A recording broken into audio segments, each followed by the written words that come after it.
Zaldico, pinagbantaan umano ni Romualdez pero dating House Speaker pinabulaanan ng alegasyon ni Ko. Ang kabuuang detalye ng balitang yan ihahatid sa atin ni Alegria Galimba.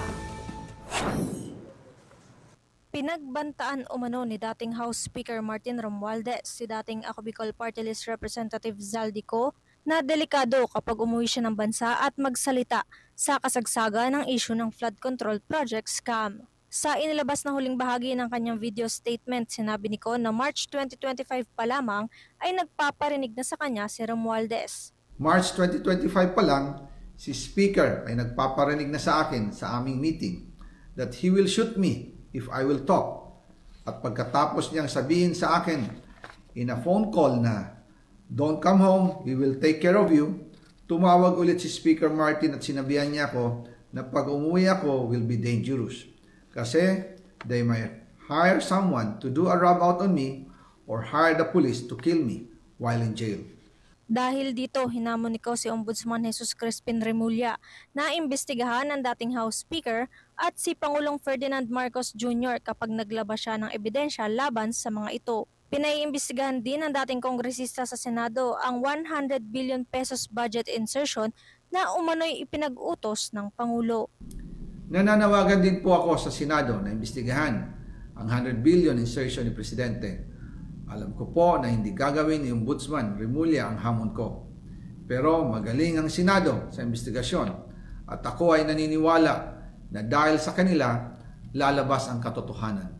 Pinabulaanan naman ni Ko ang testimonya ni na dating DPWH District Engineers na sina Henry Alcantara at Bryce Hernandez sa ICI na nakatanggap siya ng 21 billion pesos na kickback mula sa maanumalyang proyekto ng pamahalaan.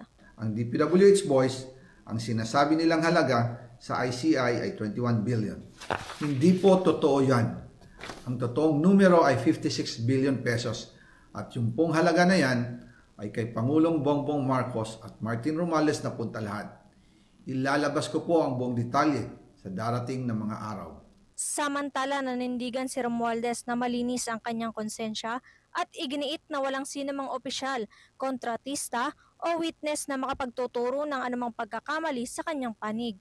Dagdag pa ng kongresista na nanatili ang kanyang tiwala sa ICI, Department of Justice at Ombudsman na magiging patas at mahigpit ang kanilang pagsisiyasat sa mga ebidensya. Handa rin siyang makipagtulungan sa anumang proseso na naaayon sa batas at tiwala siyang lalabas ang katotohanan sa pamamagitan ng kaukulang institusyon. Tumanggi naman si Pangulong Marcos na magkomento sa mga alegasyon ni Ko laban sa kanya. Matatanda ang una na ring itinanggi ng Malacanang ang mga paratang ni Ko sa Pangulo.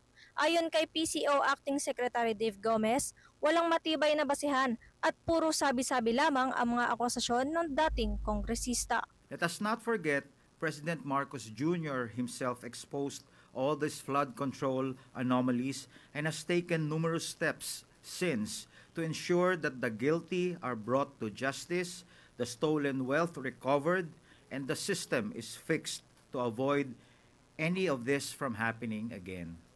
Rep. Zaldico should come back to the country and sign everything he said under oath with the proper judicial authorities.